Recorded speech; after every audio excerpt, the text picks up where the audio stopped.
বিশ্বকাপ এলেই বাংলাদেশের ক্রিকেট ভক্তদের মনে একটাই প্রশ্ন, এবার কি কিছু বদলাবে? গ্রুপ পর্বে ভালো শুরু, তারপর হঠাৎ হার, আর শেষ পর্যন্ত আক্ষেপ।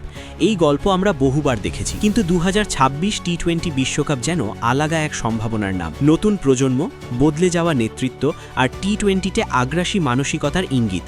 সব মিলিয়ে এবার কি বাংলাদেশ সত্যি বড় মঞ্চে নিজেদের প্রমাণ করতে পারবে, নাকি আবারও স্বপ্ন ভাঙার গল্পই লিখবে টাইগাররা? চলুন বিশ্লেষণ করা যাক বাস্তব সম্ভাবনা।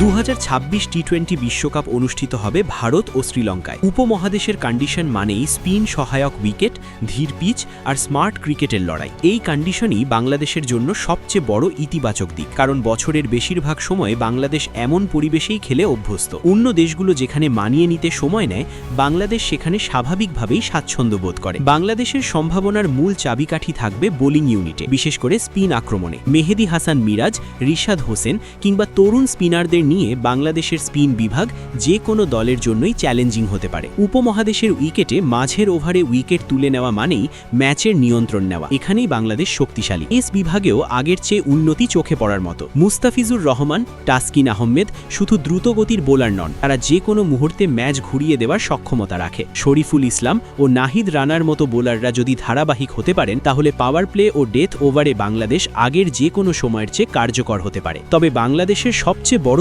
প্রশ্নচিহ্ন ব্যাটিংয়ে। টি-20 মানেই 180 থেকে 200 রানের ম্যাচ। এই বাস্তবতায় বাংলাদেশ এখনও পুরোপুরি মানিয়ে নিতে পারেনি। লিটন দাস, নাজমুল হোসেন শান্ত, তাওহিদ হৃদয়ের মতো ব্যাটারদের কাঁধেই থাকবে বড় দায়িত্ব, বিশেষ করে স্ট্রাইক রেট ও ইন্টেন্ট।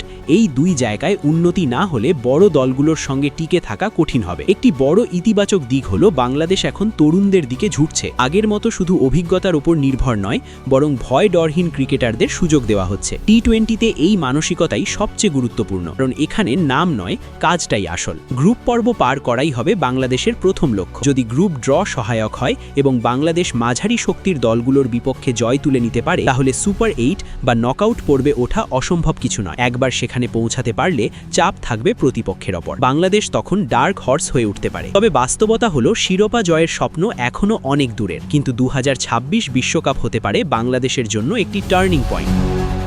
যদি তারা সাহসী ক্রিকেট খেলে, ভয় না পেয়ে বড় দলের বিপক্ষে লড়াই দেখাতে পারে, তাহলেই এটাকে সফল বিশ্বকাপ বলা যাবে। শেষ পর্যন্ত প্রশ্নটা থেকেই যায়, বাংলাদেশ কি এবার শুধু অংশগ্রহণকারী দল হয়ে থাকবে, নাকি সত্যিই বিশ্ব ক্রিকেটকে কিছু দেখিয়ে দেবে?